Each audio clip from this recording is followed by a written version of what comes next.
Hello and welcome to Around the Clock. I'm your host, Yolanda Greaves. On today's show, we're going to start our conversation with Michael Herbert, Ashland's town manager. Michael, welcome back to Around the Clock. Hi, Yolanda. Thanks for having me. Always a pleasure. We have been speaking with you quite a bit through this whole process of COVID-19.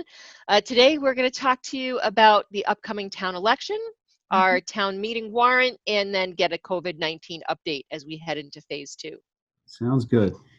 So let's start with the election. It has been moved to June 24th. Can you tell us some of the changes that are happening because of what's going on?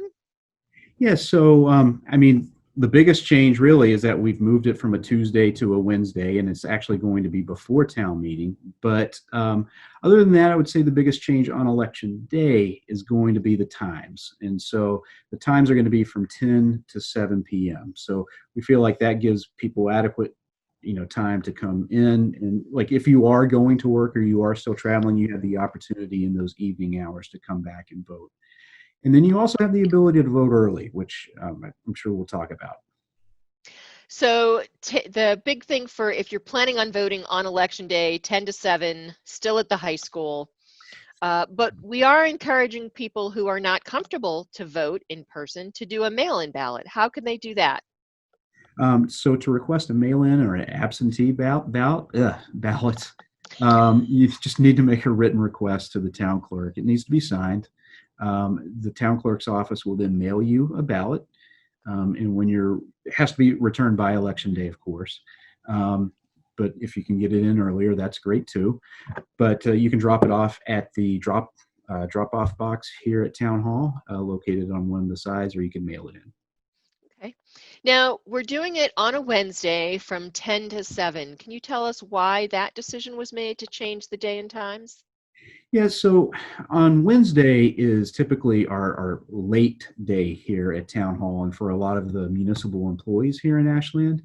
And so we were concerned about some of our poll workers, many of whom are a little bit older, and they might not feel comfortable working the polls. So we decided to move it to Wednesday so we could take advantage of our town staff being able to work the election and help out. So when I come in, if I decide to do it via the polls, what differences will I see and what should I be prepared for? Really not very many physical changes in terms of the format and the way it's going to work.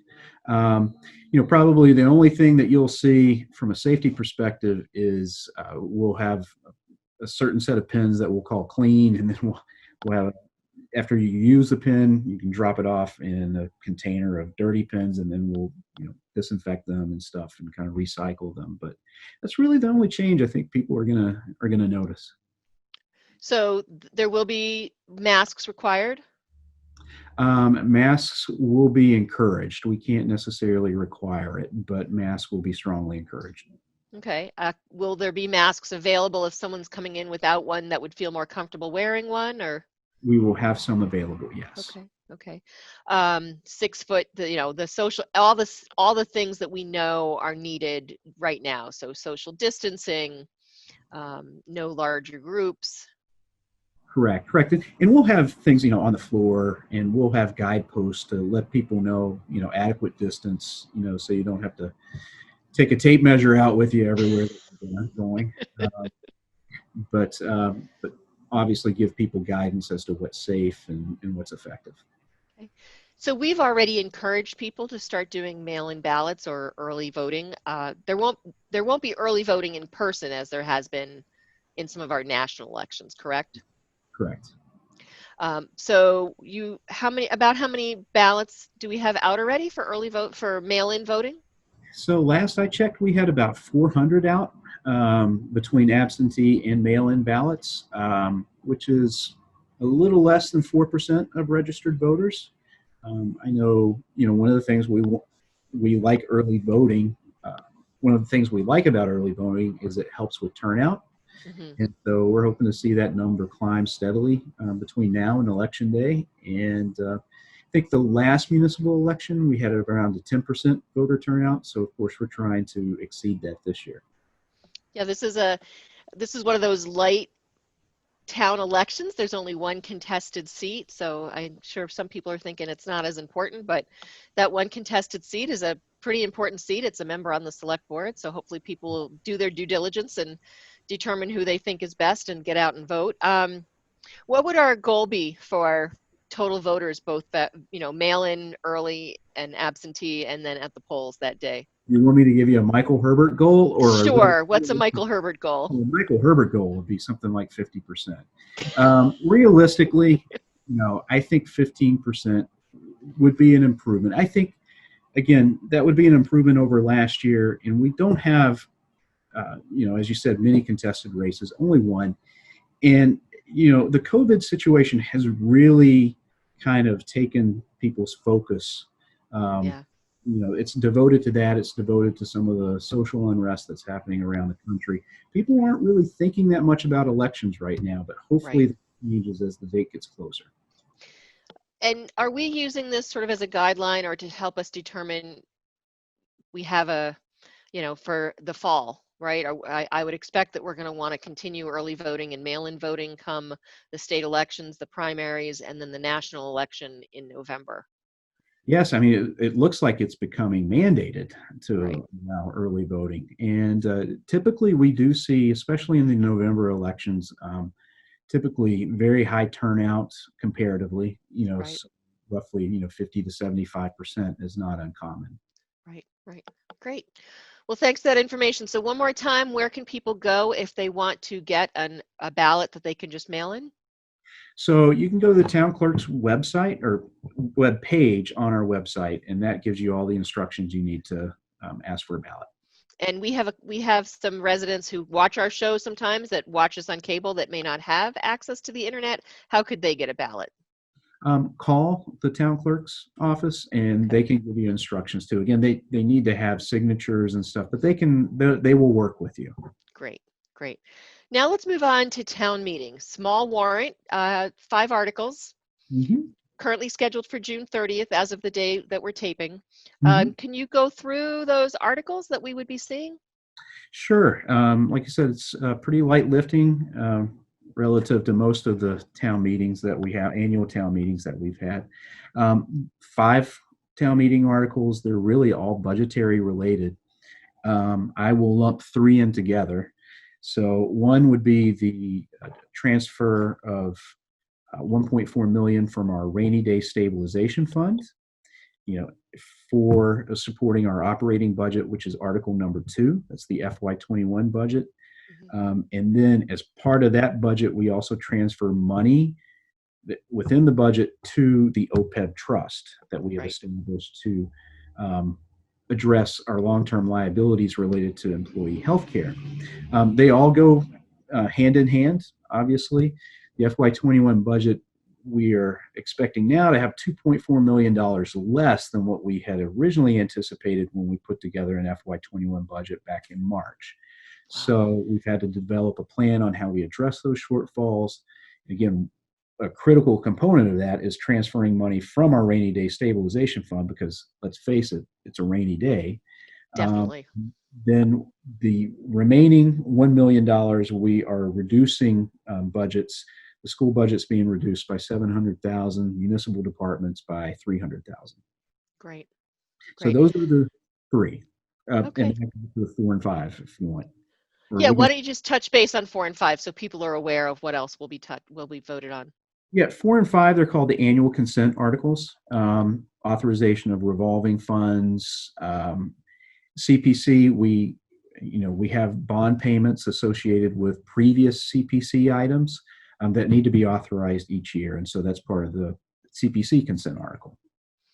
Okay, so those are the articles, and I know you're going to be doing some your town manager forums to let people know if they have questions on Zoom. Um, what will look different when people come to town meeting? Well, unlike the election, town meeting is going to be a very, very different process.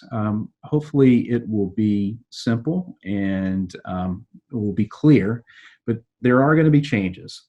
First big change is that typically we hold annual town meeting in the high school auditorium. We are moving it to the high school gym. Also, usually when you go in to register, you have tables set up with people checking you in. This time we will be splitting it up into two separate lines, and you would go into the line that corresponds with the first letter of your last name. So like A through K would be on one side and L through Z would be on the other side. People will have the opportunity to go check in. They'll be required to take, I don't know if you call a healthcare assessment or survey, which is necessary to make sure that, you're not sick. Right. And then you'll be escorted in to a seat that will be numbered. We'll take care of arranging all of that. And then to speak on the articles or ask questions and debate the articles. Typically, again, in the auditorium, we have two aisles, and people have the opportunity to go to fill up the lines in each aisle. This time, we're only going to have one aisle allowed for speaking. We will still have two aisles, but one aisle will be allowed for speaking. There will be wipes there. And then after you're done speaking, we ask that you wipe the microphone and then walk in front and then use the other aisle to return to your seat. So that's, those are pretty much the major changes. At the end, instead of, when Adam, the moderator, gavels down as the town meeting is adjourned and everybody rushes for the doors, this time it'll be a much more systematic exit. And Controlled exit, more like when you exit a plane. Exactly. So, because we don't want to have a lot of people congregating and bunched up at the exits, but it shouldn't take long. Right. Okay, good. And the other change I know you had spoken about was that only registered voters will be allowed in the gymnasium, and those who are not registered will be going into overflow in the cafeteria. Is that still correct? Overflow setup. I think the moderator is at a point now where he is kind of struggling with the wisdom of that decision. So, I think, again, as of this taping, that is still correct, Yolanda, but okay. I would tell the audience to just pay attention and watch for any potential changes that might happen. Okay, because as we know, this is still all somewhat fluid based on guidelines we're getting from the state, as well as decisions based on the numbers of the COVID cases and things like that. Yeah, it's been really difficult to stay ahead of this, only because the playing field that you're on changes almost every day. It was literally every day for the first couple of months. Now it's only like, every 2 or 3 days. But it's, like you said, it's very fluid. Everybody's trying to manage this the best that they can. We know people at home are managing it the best that they can. Same thing for municipal and state government. Great. Well, that leads right into our next follow-up on COVID-19 opening plans here in Ashland. What can people be seeing that's new and different from the initial stay-at-home order? Yeah, so, we've gone into what's known as phase 2 and adopted the state's phase 2 approach with a few tweaks. First of all, people can now enjoy some of our restaurants and outside dining, and the select board voted to allow outdoor dining and made and allowed modifications to restaurants' floor plans based on that. So that's really exciting for a number of different reasons. I know the businesses are excited, but people are excited as well to finally get out and enjoy that. Right now, people are still able to enjoy our parks passively, what we call passive recreation. We will start to look at maybe in future phases allowing organized sports activities to happen. Currently, playgrounds are closed, but we do anticipate that to change probably within the next couple of weeks. The important thing, though, is that the bathrooms at like Kid Spot or the pavilion at the recreation center, or the community center, I should say, they will still be off limits because we just can't clean them the amount necessary for them to stay open to the public. Okay, good. Before we let you go, any other updates or things that are coming up that our viewers may be interested in knowing about? No, I think you touched upon, I will be doing a couple forums related to the warrant articles. And, as this is primarily a budget-driven warrant, we'll be spending a lot of time on the budget. I wanted to let people know, I talked about cuts. We're able to make these reductions without laying off anybody and without really reducing any services. Our employees have been great in terms of deferring a lot of their scheduled wage increases. It's the right thing to do, and I certainly want to express my appreciation for them to do that. Definitely.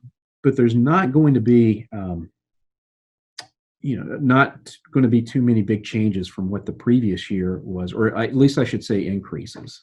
We will have some decreases. So I'm And really, that's the general government side. Our schools are probably being hit a little bit harder. yeah, again, they have to, they're reducing their budget by 700,000. That's according to our financial policies. We Right. take the remaining deficit and split it 70-30. It has worked out well for us in good times. In terms of additional revenue, and it has made things pretty easy when we've had to talk about reductions as well. So everybody kind of knows the number that they've got to get to. But yeah, the schools are not going to see, I don't think, any reductions. Well, they're definitely not going to see reductions in personnel. The way the services might be administered is, I think, still out there, still up for debate. Okay. That is one of those situations that is seemingly changing every day. Right.